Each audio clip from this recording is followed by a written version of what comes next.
प्रधानमंत्री नरेंद्र मोदी अपने ब्रुनेई के दौरे के बाद अब सिंगापुर पहुंच चुके हैं। यहां वो राष्ट्रपति थरमन शनमुगनरत्नम और प्रधानमंत्री लॉरेंस वोंग समेत कई वरिष्ठ नेताओं से मुलाकात करेंगे। ये बहुत ही महत्वपूर्ण 2 दिनों का दौरा है। भारतीय समुदाय ने प्रधानमंत्री नरेंद्र मोदी का बहुत ही गर्मजोशी से स्वागत किया। अपनी यात्रा में वो सिंगापुर के व्यापारिक नेताओं से भी, इंडस्ट्री के सीईओ से भी मिलेंगे। सिंगापुर पहुंचने पर प्रधानमंत्री नरेंद्र मोदी का भव्य स्वागत हुआ।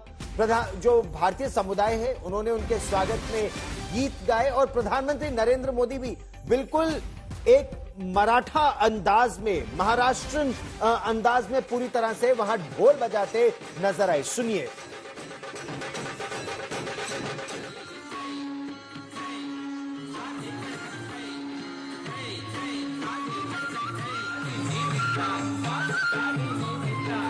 और इससे पहले आज सवेरे उन्होंने सुल्तान बोल्किया के साथ द्विपक्षीय बैठक की। दोनों नेताओं ने रक्षा, व्यापार, शिक्षा, तकनीक और स्वास्थ्य जैसे अहम मुद्दों पर बातचीत की। डेलीगेशन लेवल की बातचीत और बैठक के बाद भारत और ब्रुनेई के बीच एमओयू पर हस्ताक्षर भी हुए। उन्होंने बंदरसेरी बेगवान और चेन्नई के बीच सीधी फ्लाइट शुरू करने के निर्णय का भी स्वागत किया। इस मौके पर प्रधानमंत्री नरेंद्र मोदी जहां अपने भव्य स्वागत के लिए उन्होंने ब्रुनेई के सुल्तान और शाही परिवार दोनों का आभार जताया, वहीं उन्होंने हिंद प्रशांत महासागर, और यह बहुत महत्वपूर्ण बात है, हिंद प्रशांत महासागर में मुक्त आवाजाही पर बल दिया और इशारों ही इशारों में चीन पर निशाना साधा। चीन का नाम लिए बिना प्रधानमंत्री नरेंद्र मोदी ने कहा कि भारत विस्तारवाद नहीं, विकासवाद का समर्थक है।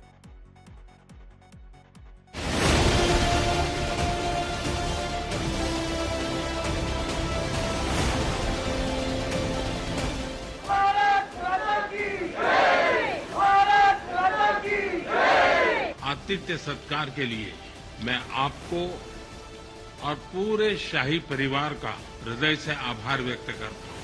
पहली बार भारत के प्रधानमंत्री का ब्रुनेई दौरा कई मायने में खास साबित हुआ। कूटनीतिक संबंध स्थापित होने के 40 साल बाद हुए पहले दौरे में प्रधानमंत्री नरेंद्र मोदी ने ऐलान किया कि ये रिश्ता अब और महत्वपूर्ण होगा। अब से हर हफ्ते ब्रुनेई की राजधानी बंदरसेरी बेगावान से चेन्नई तक की सीधी उड़ान होगी। इसके अलावा भी दोनों देशों के बीच कई समझौते हुए। वहीं दक्षिण चीन सागर में चीन की दबंगई को जवाब देते हुए प्रधानमंत्री मोदी ने उसे विस्तारवाद पर घेरा है। इंडो पैसिफिक रीजन में ब्रुनेई का महत्वपूर्ण साझेदार रहा है। भारत हमेशा आसियान सेंट्रलिटी को प्राथमिकता देता आया है और आगे भी देता रहेगा। हम अनक्लोज जैसे अंतर्राष्ट्रीय कानूनों के तहत फ्रीडम ऑफ नेविगेशन और ओवरफ्लाइट्स का समर्थन करते हैं। हम सहमत हैं कि इस क्षेत्र में कोड ऑफ कंडक्ट पर सहमति बने। हम विस्तारवाद नहीं, विकासवाद की नीति का समर्थन करते हैं। अपने दौरे के अगले दिन प्रधानमंत्री मोदी ने ब्रुनेई के सुल्तान से उनके महल में मुलाकात की। इसे दुनिया का सबसे बड़ा महल माना जाता है, जिसमें 1700 कमरे और 22 कैरेट सोने के गुंबद हैं। यहाँ पीएम मोदी ने सुल्तान के साथ लंच किया। मेन्यू में मोतीचूर लड्डू और मैंगो केसर पेड़ा शामिल था। पीएम मोदी 2 देशों की अपनी यात्रा के पहले चरण में मंगलवार को ब्रुनेई पहुंचे थे। यहाँ उनका भव्य स्वागत हुआ। वो ब्रुनेई के सुल्तान हाजी हसलन बोकलिया और उनके करीबी परिवार के सदस्यों से दुनिया के सबसे बड़े महल इस्ताना नूरुल ईमान में मिले। इससे पहले एयरपोर्ट पर शहजादे अल मुहतदी बिल्लाल ने उनका स्वागत किया। उन्हें गार्ड ऑफ ऑनर भी दिया गया।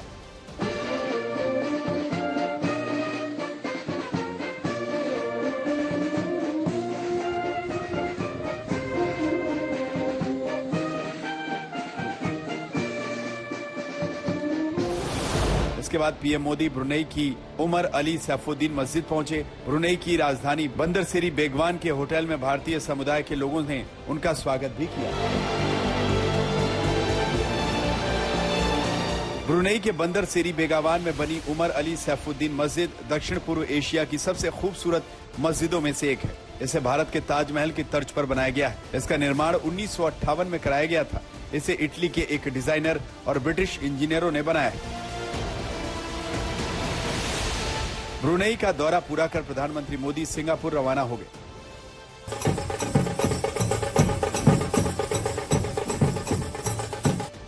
तीन दिनों का ये दौरा मोदी सरकार के एक्ट ईस्ट पॉलिसी के 10 साल पूरे होने पर हो रहा है। इससे पहले वियतनाम और मलेशिया के राष्ट्रपति ने भारत का दौरा किया था। भारत की राष्ट्रपति द्रौपदी मुर्मू भी तिमोर लेत्से का दौरा करके लौटी है। यह दिखाता है कि भारत दक्षिण पूर्व एशियाई क्षेत्र को कितना महत्व देता है। आज तक ब्यूरो।